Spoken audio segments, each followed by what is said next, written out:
Bienvenue à cette session sur un thème qui est peut-être au centre du thème général des rencontres économiques. Comment sortir de la guerre économique? Parce que la guerre économique, c'est peut-être le problème au cœur de l'absence de confiance sur lequel traitent les rencontres en général. Donc on va commencer tout de suite, comme on n'a pas beaucoup de temps. Je suis Martin Sandbu, commentateur du Financial Times à Londres. Je vais animer la session. Bon, je vais rapidement présenter les intervenants et on y va. Je leur ai demandé de donner leur réflexion en quelques minutes. Il va y avoir un panneau stop quand vous avez pris 3 minutes, je pense, donc soyez préparés. Alors, il faut voir l'ordre dans lequel vous êtes assis. Alors, Jean-David Levitte, diplomate français et l'ancien ambassadeur de France à Washington. Madame Yan Lan, présidente directrice générale de Lazard Chine. Jacques Aschenbroich, PDG de Valeo. Laurence Parisot, présidente Citigroup France et ancienne présidente du MEDEF. Et Inigo Fernandez de Mesa, présidente de Rothschild Espagne et aussi membre de la direction du MEDEF espagnol. Mais je vais donner la parole d'abord à Lionel Fontagnier, membre du cercle responsable pour cette session, pour présenter les problématiques. Voilà, bonjour, le temps que la régie me connecte, merci. Donc bonjour à tous et tous. Donc, comment sortir de la guerre économique? Donc, je pense que pour en sortir, il faut comprendre l'enchaînement. Donc, de quoi parle-t-on? Tout a commencé probablement au premier trimestre 2018, quand l'administration américaine a commencé à mettre en place des limitations de ses importations, des droits de douane et d'autres mesures également, avec toute une série de mesures ou d'utilisation donc de dispositions législatives aux États-Unis. Donc, ce qu'on appelle la section 201, ça a commencé tout doucement avec les panneaux solaires et les machines à laver. La section 232, que tout le monde a en tête sur l'acier et l'aluminium, on en a beaucoup parlé. Et c'est ce qui nous attend à l'automne sur l'automobile. La section 301 sur la Chine et les questions de propriété intellectuelle, qui évidemment sont au cœur du sujet. Donc tout ça a entraîné des rétorsions commerciales de la part des partenaires commerciaux américains. Et puis au G20, nous avons eu cette trêve dont on reparlera sur cette table ronde, et trêve qui, à mon sens, ne règle pas du tout les problèmes de fond. Alors comment analyser cette poussée de fièvre protectionniste? On a commencé par l'utilisation d'une soupape de sécurité. Il y avait une pression concurrentielle qui était forte, par exemple sur les machines à laver. Donc ça, c'est la section 201. Ensuite, on est passé à donc de la politique, où il s'est agi de satisfaire la demande de protection d'une partie des électeurs de Donald Trump. Et donc là, on a protégé les industries acheminées. Donc c'est la section 232. Et puis enfin, on est arrivé dans le dur, dans l'instrumentalisation de la politique commerciale à d'autres fins que le commerce. Donc ça, c'est le 301. Et donc cette instrumentalisation, ça concerne bien entendu l'enjeu de leadership technologique entre la Chine et les États-Unis. Donc il y a une dimension bien sûr qui consiste à essayer de rompre les chaînes de valeur, à obliger à la relocalisation des entreprises aux États-Unis. Mais au fond, le plus important, c'est de bloquer les transferts de technologie, de créer des listes noires d'entreprises et donc de rentrer véritablement dans cette guerre. Donc cette guerre n'est pas du tout un conflit commercial, ça n'est pas un différend. Vous savez, à l'OMC ou au GATT, on parlait toujours des différends commerciaux. Le terme en anglais est plus joli, c'est les disputes. Et donc ces différends commerciaux étaient réglés par l'organe de règlement des différends. Mais là, on est dans une étape bien au-delà, puisqu'il s'agit d'une véritable guerre. Et on peut parler de guerre, puisqu'en réalité, les États-Unis acceptent de payer le coût économique chez eux d'un containment de la Chine. Et donc, ce qui se passe, c'est qu'il y a une nécessité de passage de témoins, si vous voulez, pour reprendre un terme utilisé par les historiens, entre deux économies mondes, et ça se passe assez mal, comme toujours, ça se passe nécessairement mal. Et donc, ce passage de témoins correspond en plus à deux ensembles de normes incompatibles. En réalité, si on voulait résumer tout ce point par une phrase un peu lapidaire, mais ça aura le mérite de lancer la discussion sur cette table. Je crois que le capitalisme dirigiste chinois n'est pas soluble dans l'économie de marché et que c'est le point dur sur lequel nous sommes en train de buter. Alors comment sortir par le haut? Eh bien, c'est le sens de cette table ronde. L'accord qui a été, enfin, la relance des discussions qui a été annoncée au G20 n'est qu'un pansement sur le problème. Si jamais il y a un accord, cet accord ne pourra être que de façade. Bien entendu, la Chine va annoncer une réduction des subventions aux entreprises d'État. Bien sûr, la Chine va annoncer un renforcement de la politique concurrentielle. Bien sûr, la Chine va annoncer une meilleure protection de la politique intellectuelle. Et d'ailleurs, tout ce processus est déjà engagé depuis la fin de l'année 2017. Mais en réalité, la Chine n'ira jamais aussi loin que souhaité par les États-Unis. Et probablement, de toute façon, ce mouvement ne règle pas le problème de fond, qui est un problème de leadership technologique et donc de volonté américaine, par tous les moyens, de contenir le rattrapage chinois qui, lui, est inéluctable. Je vous remercie. Merci. Alors, je donne la parole d'abord à Jacques Aschenbroich. Le secteur automobilier est peut-être un théâtre de combat central dans cette guerre économique. Monsieur Aschenbroich. Alors, si on joue avec les mots et qu'on remplace le mot guerre par le mot concurrence, et si on rajoute un adjectif qui serait effréné, on a toujours été dans une concurrence effrénée entre les entreprises et les États. Les entreprises, ça s'est manifesté par la technologie, par les nouveaux produits, par l'implantation dans des zones à bas coût. Et pour les États, ça a toujours été la monnaie, la réglementation, les subventions. Donc cette guerre où cette concurrence effrénée a toujours existé et je ne vois pas comment elle pourrait ne pas exister. Si on se rappelle ce que disait Jean Jaurès, il disait que la seule façon d'éviter la guerre, c'est d'éviter la guerre économique. Et si on transpose, c'est peut-être en ayant une concurrence effrénée économique qu'on peut éviter la guerre. Alors maintenant, il y a quand même quelque chose qui a changé, et je vais prendre notre exemple. On a 180 usines dans le monde, on produit 8 millions de pièces par jour, et on reçoit 2 milliards de composants tous les jours dans nos usines. Donc 8 millions, 2 milliards de composants qui rentrent dans nos usines. Et on a organisé une supply chain mondiale depuis 20 ans, qui est très sophistiquée. On utilise des fournisseurs qui viennent de toutes les parties du monde et qui ont été choisis d'abord pour leurs compétences technologiques et leurs produits, ensuite, bien entendu, pour leurs coûts et enfin pour leur fiabilité. Et c'est là où probablement les choses ont changé.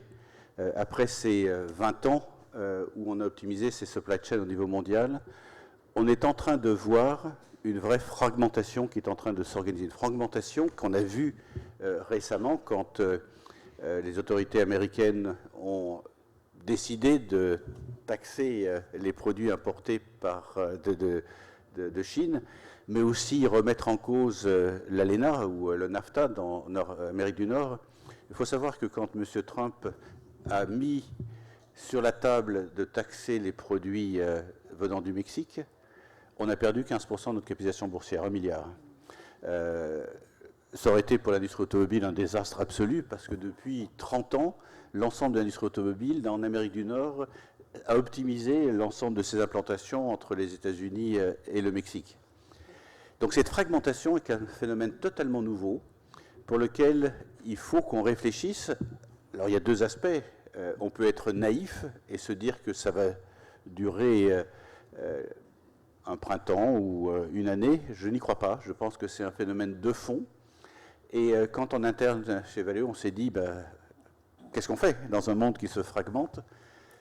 J'avoue que les gens de chez nous qui s'occupent d'achat, de logistique, se sont demandé si je n'ai pas un peu fumé la moquette, parce que c'est tellement en contradiction par rapport à ce qu'on a fait depuis 20 ans qu'il y a un vrai sujet. Donc la guerre économique où la concurrence effrénée a toujours existé, le risque de fragmentation est là, et il faut qu'on s'y adapte, sachant qu'il faut qu'on s'y adapte sans qu'il y ait une augmentation de nos coûts, parce que ni nos clients directs, donc les constructeurs automobiles, ni les consommateurs, on l'a bien vu en France avec les gilets jaunes, n'accepteront une augmentation des prix.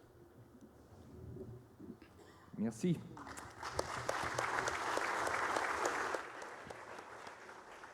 Monsieur Fernandez de Mesa. Oui, merci beaucoup. I will change to English. It's going to be easier for me to speak in English. No, first of all, the first idea I want to float here is that this commercial war or commercial dispute between China and the US takes place in a moment of growing populism, and through this populism launching the idea that protectionism is the way out to our domestic problems. And this is something which is very, very dangerous. I was commenting before that in my own country, Spain, which is a liberal country, which is a very pro-European country, there are growing voices about increasing protectionism to encourage the domestic industry, which I think is very dangerous. So the first idea is that in the current world, unfortunately, the idea of protectionism is becoming easier to defend than the ideas of liberalism. And we should fight that.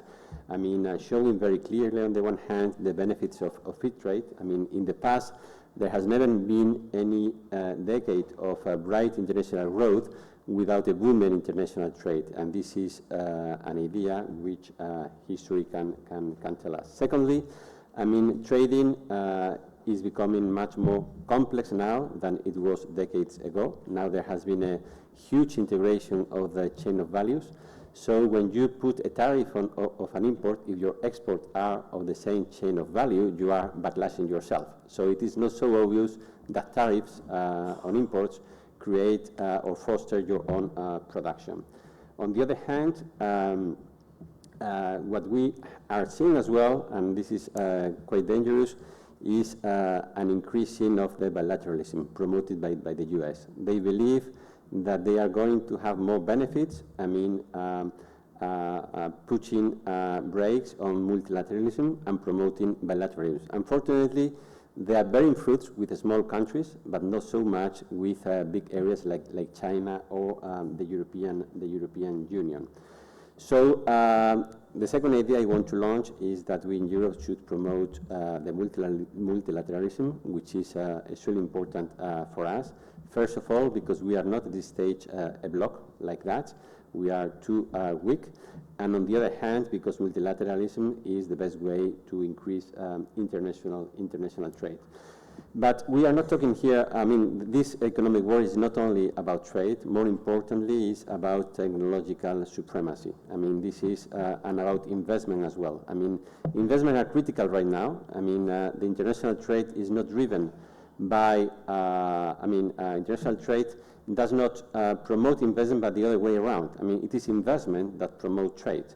And putting a brake on investment is putting also a brake on export. So this is especially, I mean, to defend, the access to market, the access to investment to other markets is as important as promoting trade. So just to conclude, I mean, at this very first intervention, quickly, first idea, important to defend free trade and not to fall into the temptation of trying to gain growth through promoting protectionism. And secondly, and this is extremely important, we should defend multilateralism. We are at risk of seeing the end of multilateralism unless we take a very quick reaction. Probably the US is right on substance with China. I mean, China is respecting only superficially, I mean, the rules of the game of multilateralism, but on substance, I mean, they are providing subsidies to industries.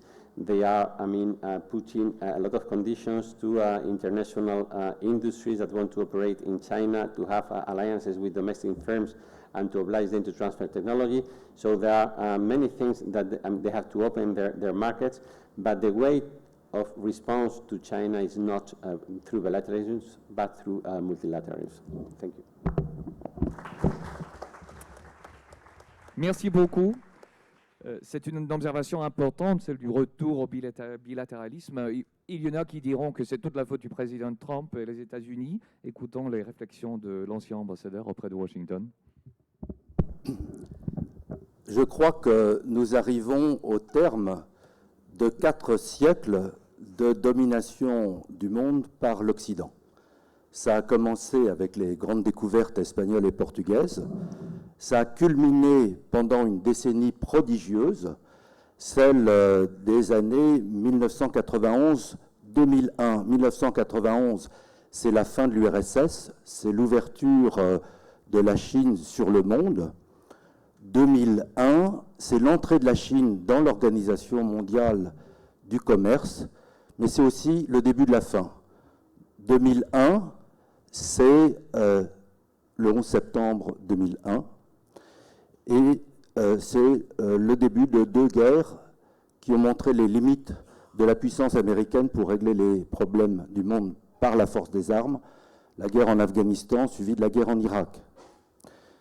À la suite de ces 2 guerres, il y a eu la crise financière 2007-2008, et à partir de là, les pays émergents ont dit, bon, on veut continuer la modernisation, on veut continuer la globalisation, mais on ne veut plus de l'occidentalisation du monde.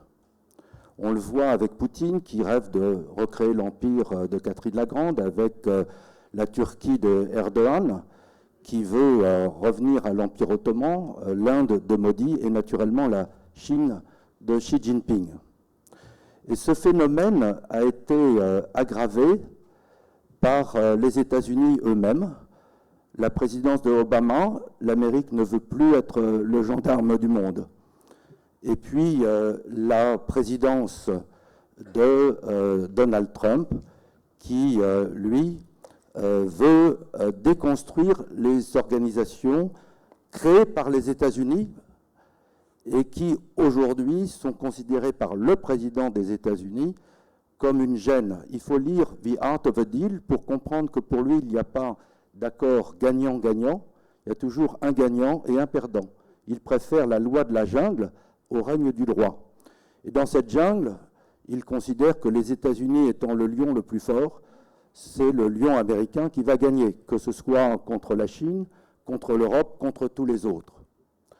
À partir de là, on est devant un défi tout à fait redoutable et je pense que c'est à l'Europe, à l'Union européenne de relever ce défi.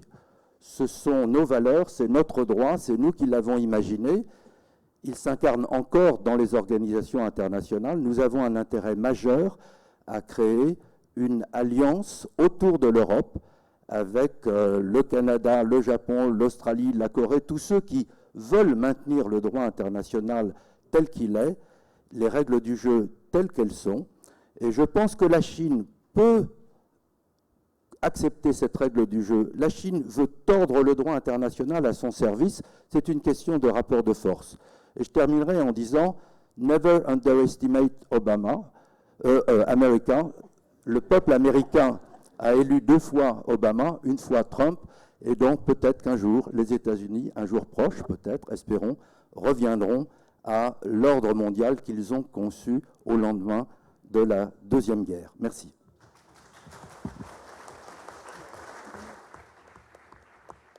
Merci. Laurence Parisot. Bonjour à tous. Tout d'abord, je pense que,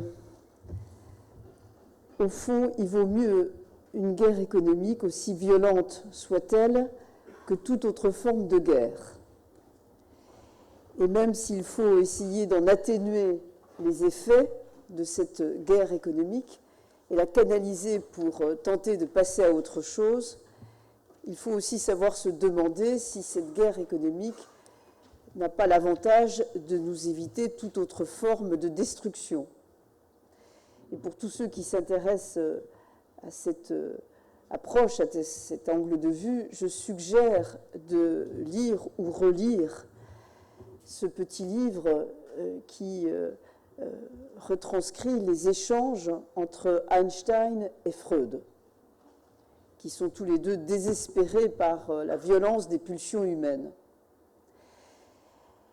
La violence des pulsions humaines s'exprime aujourd'hui dans la guerre commerciale et je voudrais, en quelques mots, témoigner de ce que j'ai pu observer sur cette question-là en tant que présidente du MEDEF il y a quelques années et de ce que j'observe dans la continuité en tant que présidente d'une banque d'affaires aujourd'hui. Premièrement, je constate que cette guerre commerciale, elle vient de loin. Et je crois que de ce point de vue-là, je suis dans le prolongement de ce que vient de dire Jean-David.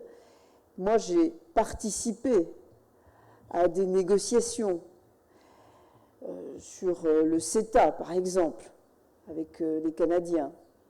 J'ai vu les premiers pas de la négociation sur le traité transatlantique avec les Américains. D'emblée, et nous n'étions pas à ce moment-là sous l'administration Trump, il était évident que les Américains voulaient dire très clairement que l'OMC, tel qu'il est organisé, tel qu'il était à l'époque et qu'il l'est aujourd'hui toujours, n'est plus à la hauteur des enjeux d'aujourd'hui, notamment pour savoir protéger tout ce qui relève de la protection intellectuelle, de la technologie. Et donc, imaginez aujourd'hui, compte tenu des enjeux colossaux qui se nouent autour de l'intelligence artificielle, par exemple, du e-commerce d'une manière plus générale, de toutes les formes de réseaux, comprenez bien que l'OMC n'a plus les normes, n'a plus les instances pour arbitrer ces enjeux-là. Et que de ce point de vue-là, le questionnement posé par les Américains depuis déjà un certain temps est à mes yeux tout à fait pertinent.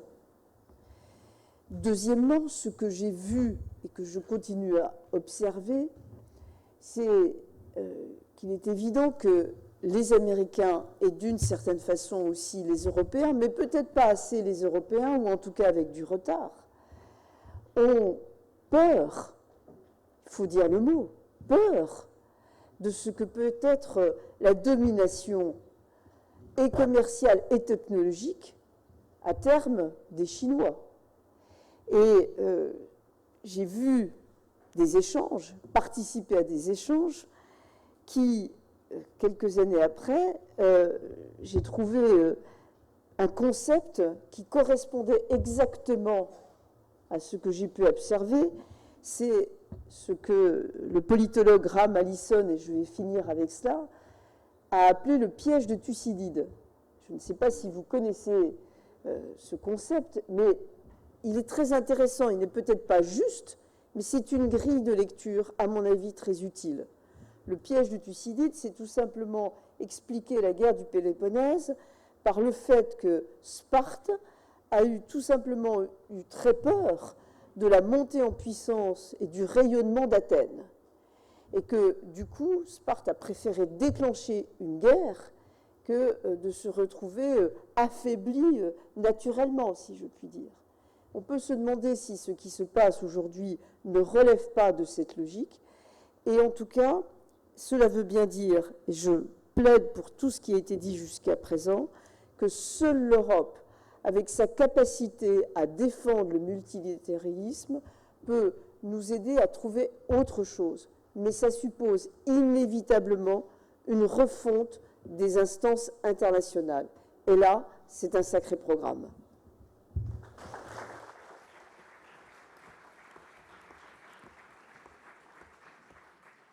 Merci. Il est clair que le rôle de la Chine est essentiel à ce qui va se passer dans cette guerre commerciale ou économique. Donc, on a de la chance d'avoir une perspective experte sur la Chine. Madame Yan Lan, s'il vous plaît. Voilà. Bonjour. Je vais faire un point très rapide, d'abord sur l'état actuel de la guerre de commerce entre la Chine et les États-Unis. Ensuite, pour donner une petite lumière sur les conséquences, premières conséquences sur la Chine, l'Europe, sur les États-Unis. Et qu'est-ce qui va se passer ensuite entre la Chine et les États-Unis. Tout d'abord, vous avez tous certainement bien informé, donc la guerre de commerce entre les États-Unis et la Chine a commencé l'année dernière. Et aujourd'hui, de côté américain, on voit les actions prises. C'est les Américains ont imposé 25% de tarifs sur 250 milliards de produits chinois importés. Et ils ont menacé, ils ont annoncé éventuellement ajouter encore 300 milliards de dollars des produits chinois sur lesquels ils vont encore taxer 25%. Par ailleurs, ils ont publié, ils ont annoncé des règlements d'interdire des sociétés américaines de vendre des équipements, technologies aux sociétés chinoises, dont Huawei. Et il est aussi interdit d'acheter, d'utiliser la technologie de Huawei 5G. Et il a essayé aussi, en train de persuader ses alliés, de ne pas utiliser la technologie chinoise.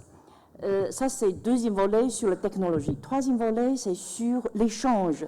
Donc, ils ont annoncé le renforcement de contrôle sur les chercheurs chinois qui sont déjà aux États-Unis, soupçonnés d'espions, etc. Et donc, leur interdit d'accès dans des centres de recherche ou pour certains dossiers. Et ils ont aussi commencé à limiter les visas pour les étudiants chinois. Côté Chine, qu'est-ce que la Chine a pris comme action de représailles, rétorsion, et la Chine a imposé 25% de tarifs sur 110 milliards des produits importés des États-Unis, principalement des produits agriculture, industriels, etc.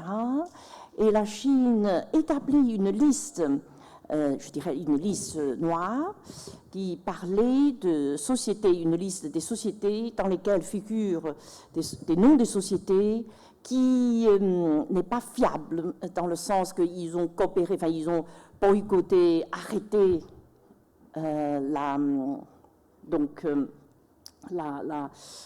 arrêter la continuité de contrat, etc. Voilà.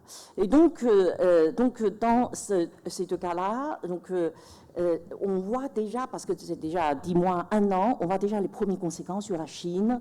L'économie chinoise est prévue de subir beaucoup de pression et est prévue au lieu de 6,5%, peut-être 6%, et il y a des pessimistes qui voient peut-être ça va causer 1,5% de PIB sur la croissance économique. Ça veut dire 5% pour 2019 si la guerre continue. Et sans parler des emplois, licenciements, faillites pour des sociétés chinoises qui sont principalement exportation vers les États-Unis. Et 3, c'est les... je pense que c'est une grande influence pour la bourse et d'évaluation de renminbi, etc. Et tandis qu'aux États-Unis, il y en a de même. Aux États-Unis, on dit le prix de consommation. Dans le cas commercial, il n'y a jamais de gagnant. Le prix de consommation va augmenter par an 69 milliards de dollars si ça continue, la guerre continue. Et il causera 450 000 postes qui risquent d'être perdus pour les emplois, et sans parler des grandes sociétés de technologie qui vendent principalement en Chine, les bus, les équipements, etc., et qui, leur chiffre d'affaires va être sérieusement infecté, et la bourse va certainement causer des problèmes d'évaluer. Sur tout cela, c'est des conséquences graves. Et pour l'Europe, quelle est la situation pour l'Europe ? Et l'Europe, les sociétés européennes sont obligées de choisir devant les deux marchés. Et là, ça va certainement avoir une conséquence sur le développement des business. Et en plus, selon les statistiques de Chambre de commerce européenne en Chine, 25%, voire 30% des sociétés européennes installées en Chine ont exprimé leur grande inquiétude et déclaré qu'ils sont victimes de ces guerres de commerce. Merci beaucoup. Je vais me mettre debout pour animer un débat entre les intervenants pour que vous puissiez me voir et me donner signe quand vous voulez réagir au propos de vos co-intervenants. J'aimerais inviter d'abord Lionel Fontagné à faire une réaction rapide à ce que vous avez entendu. Est-ce que vous avez entendu des raisons pour avoir de l'espoir? Assez peu en réalité. Mais je ne m'y attendais pas beaucoup non plus. Donc, je retiens essentiellement 4 idées de ce qui vient d'être dit. La première idée, c'est l'importance des chaînes de valeur pour les entreprises. Et donc, on sait que les États-Unis ont cherché à casser ces chaînes de valeur, parce que la première salve de droits de douane qui a été mise en place touchait à 90% des biens intermédiaires qui venaient de Chine. Donc, il s'agissait vraiment de ça. La deuxième idée, c'est par rapport à l'OMC. Ce qui a été dit est probablement juste. L'OMC a beaucoup grandi à la marge extensive, comme disent les économistes, c'est-à-dire on a augmenté le nombre de membres de l'organisation, mais pas à la marge intensive, c'est-à-dire on n'a pas réussi à traiter complètement et de façon satisfaisante les nouveaux sujets qui sont ceux dont on a parlé autour de cette table. Et la raison pour laquelle cette organisation est bloquée, c'est cette dissonance entre la croissance à la marge extensive et la croissance à la marge intensive. On a beaucoup trop de monde autour de la table, d'une certaine façon, aujourd'hui, pour parler de sujets qui sont devenus très compliqués, et on ne pourra plus s'en sortir avec du multilatéral, malheureusement, mais simplement, au mieux, avec du plurilatéral.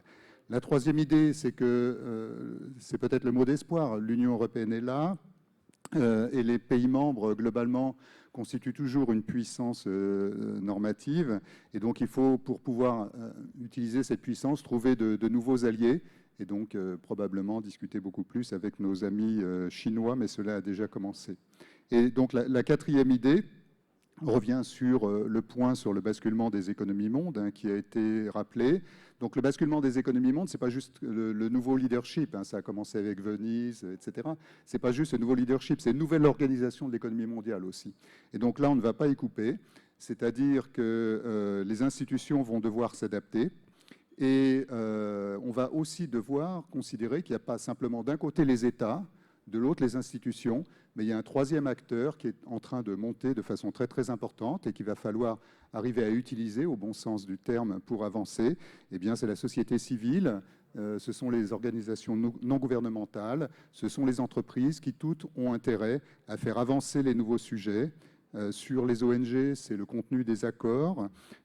Sur les entreprises, eh bien, c'est essayer d'éviter cette désorganisation de l'économie mondiale, cette fragmentation de l'économie mondiale. Et par-dessus tout, le mot n'a pas été prononcé, et ça m'étonne un petit peu, et donc je le lance, c'est la formidable incertitude qui va peser sur l'investissement, donc sur la croissance, donc sur l'innovation, et donc sur la capacité de l'économie mondiale à résoudre les problèmes qui se posent à nous. Laurence. Je voulais rapidement ajouter quelque chose, ou plutôt prolonger ce que vous venez de dire, Lionel.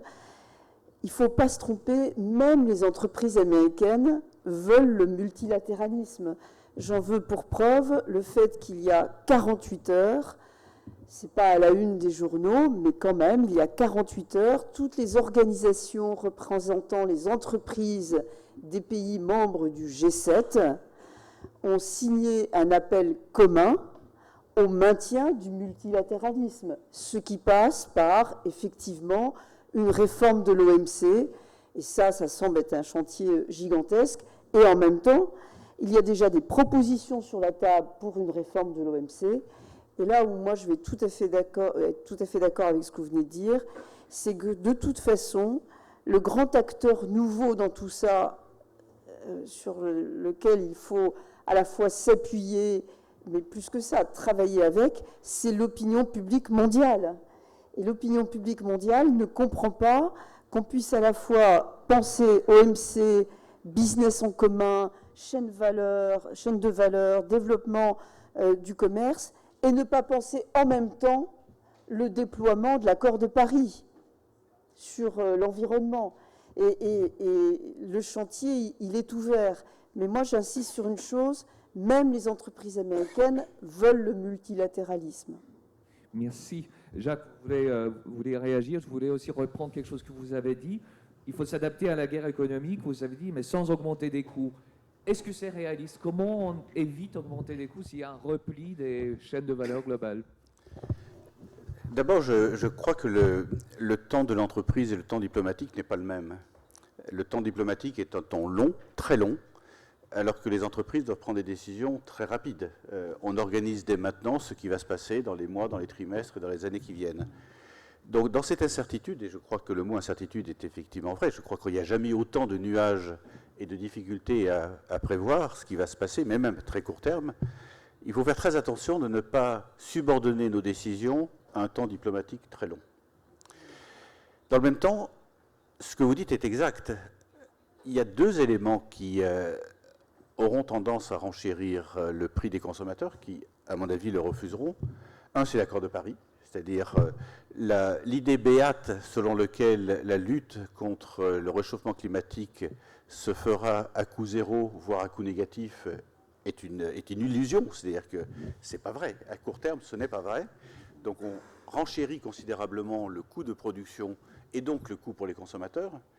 Et le faire payer par le contribuable ou le consommateur, in fine, c'est la même chose, c'est une augmentation des coûts. C'est le premier élément qui a tendance mécaniquement à faire augmenter les coûts, donc les prix pour les consommateurs. Et le deuxième, c'est ce que j'ai évoqué tout à l'heure dans la fragmentation et la réaction à la fragmentation. Elle a repensé l'ensemble des chaînes, des supply chains. C'est très difficile aujourd'hui d'imaginer que ça se fera à coût zéro ou à coût négatif. Je pense que si on ne travaille pas très dur, ça ne peut se faire qu'à coût supérieur. Et donc on a deux éléments extraordinairement pesants sur l'économie mondiale, qui sont et je pense que l'un et l'autre vont arriver, faire en sorte qu'on réponde aux besoins du changement climatique, c'est notre responsabilité collective, et en plus vient s'ajouter le fait que le monde est en train de se fragmenter. En tout cas, c'est l'analyse que j'en fais, et que ce qui se passe dans ces journées économiques d'ex me laisse penser qu'on a raison de penser qu'il va arriver. Comment faire en sorte qu'on repense complètement nos chaînes d'approvisionnement sans augmenter les coûts?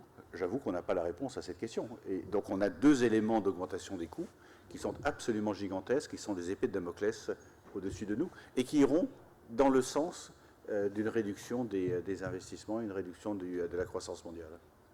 Jean-David. Je voulais juste ajouter un point à ce que vient de dire Jacques.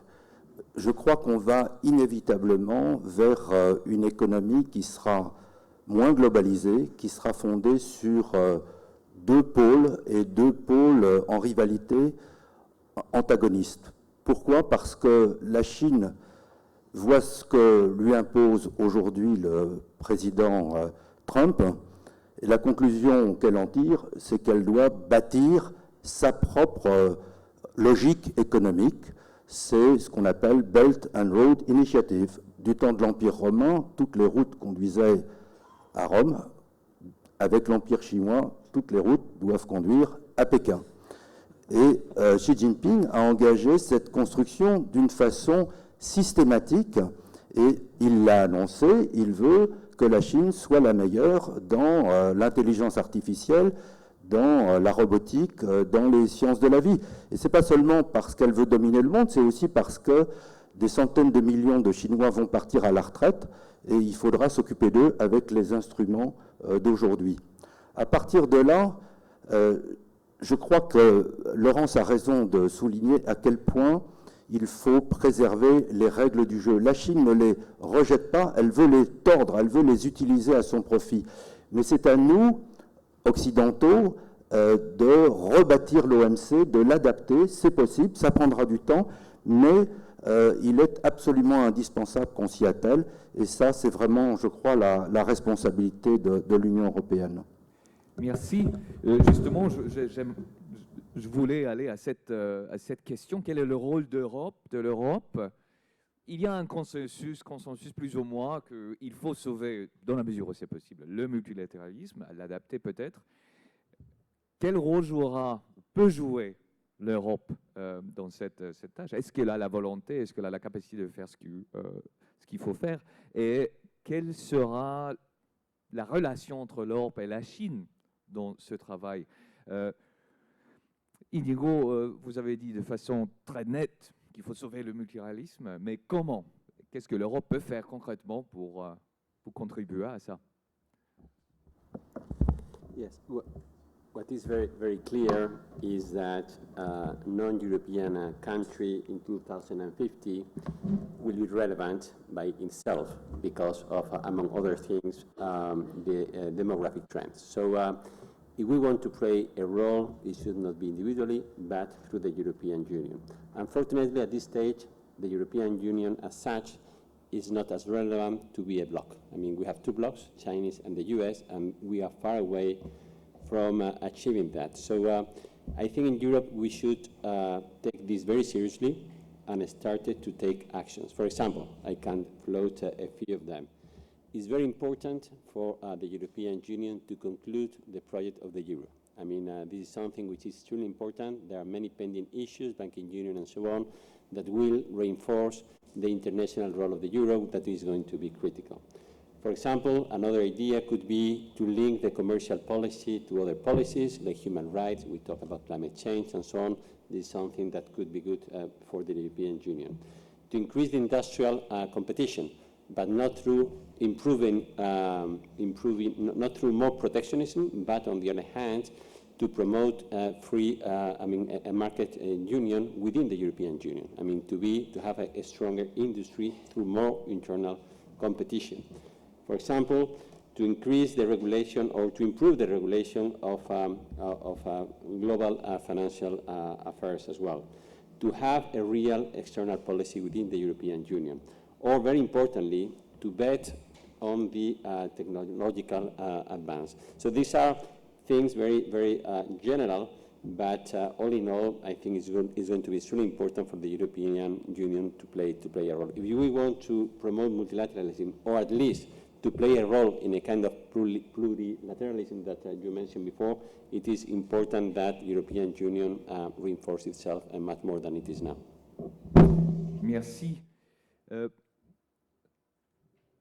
Yann Lan, si les États-Unis continuent sur le trajectoire bilatérale protectionniste, est-ce que l'Europe et la Chine peuvent trouver une sorte d'entente pour sauver le système, l'adapter peut-être, ou est-ce que le protectionnisme américain mènera inévitablement à une fragmentation plus générale? Moi, je pense que dans cette guerre de commerce entre la Chine et les États-Unis, l'Europe pourrait jouer un rôle très important. La Chine et l'Europe, il y a des terrains en commun. Tout d'abord, n'oublie pas que l'Europe est le premier partenaire de commerce avec la Chine avant les États-Unis. Et deux, l'Europe, donc il y a ce lien naturel de partenariat sur le plan commercial. Et deuxièmement, ce qui est intéressant, lorsque pendant la guerre a déjà commencé, il y a un an et demi, selon les statistiques, l'investissement chinois direct aux États-Unis en 2018 a réduit 73%, qui représente seulement 3,6 milliards US dollars. Alors, l'investissement chinois en M&A, Merge Acquisition direct en Europe, a augmenté 61%, qui représente 46,1 milliards US dollars. Donc, il y a toujours déjà ce lien de base d'échange, d'investissement. Et je pense que le troisième point commun, c'est la position de multilatéralisme. Tout à l'heure, des amis de ce panel a déjà parlé. Je pensais que la Chine, les autorités chinoises soutiennent fortement la globalisation, le dialogue sur le plan multilatéralisme. Et ce qui est très important, que la Chine aussi soumis une proposition pour la réforme de l'OMC, le mécanisme, donc une réforme sur plus d'efficacité sur le règlement des différends au sein de l'OMC. En parallèle, comme je suis tout à fait d'accord avec Jacques qui a parlé des soucis des entreprises, parce que dans les discussions diplomatiques entre les États, ça prendra du temps, et donc la Chine, devant une guerre commerce qui a déjà commencé, qui a commencé à faire des dégâts, comment on fait, enfin la Chine aussi, au moins pour les autorités chinoises, j'observe qu'ils mènent des discussions en parallèle, non seulement avec les États-Unis, bien entendu, en premier fond, et aussi ils ont accéléré la discussion avec l'Union européenne pour signer probablement, début de l'année prochaine, un accord d'investissement de l'Union européenne avec la Chine, ce qui est très important. Ce que je dis, parce que j'ai bien noté, il y a beaucoup de critiques sur la pratique de la Chine pour les investissements étrangers en Chine, accès du marché, protection des propriétés intellectuelles. Je dis, c'est tout à fait vrai, mais il y a un côté positif de cette guerre qui a accéléré, qui a donné la pression aux autorités chinoises d'ouvrir davantage le marché, ce qui est annoncé justement il y a 2 semaines. Les critiques ont aussi dit que les autorités chinoises, qui ne cessent pas d'annoncer, mais qui n'ont pas mis en mesure, en application, mais cette fois-ci, j'ai bien noté qu'ils ont dit dès le 30 juillet, donc il y a toute une série de réglementations qui consiste à ouvrir des secteurs du marché en Chine, va être effectif 30 juillet. Et renforcer la protection, les sanctions contre violation de IP, entrer en vigueur 1er janvier l'an prochain. Donc j'espère qu'il y a quand même des mouvements positifs vers la coopération et je pensais que l'Europe devait être en premier bénéficiaire. Merci. On a un tout petit peu de temps pour prendre des questions de la salle. Je vais prendre 2 ou 3 questions, si elles sont courtes. Alors, est-ce qu'il y a des... Pas de questions? Oui. Oui, la madame au second rang. Oui, voilà. Et si vous voulez bien dire votre nom et soyez le plus court possible. Bonjour Catherine Oulès. Vous avez tous dit qu'il y aurait moins d'investissements en raison de cette guerre, mais si on regarde historiquement les guerres en général, ça a été une période où au contraire il y a eu énormément de progrès technologiques, pas forcément pour les bonnes raisons, mais et beaucoup d'investissements. Donc peut-être que l'investissement ne sera pas forcément rationnel économiquement, mais dans le combat de puissance va permettre justement de faire des sauts technologiques importants que je ne sais pas ce que vous en pensez. Pourquoi vous dites qu'il y aura moins d'investissements pendant cette période? Très bonne question. Et le monsieur juste avant, oui, voilà. Oui, bonjour, Jean-Philippe Duval, PwC. Je ne vous ai pas vraiment entendu sur l'Afrique. Et justement, dans ces blocs États-Unis, Chine, comment voyez-vous l'Afrique dans les 40 prochaines années sur cette notion de la guerre économique et des alliances? Merci.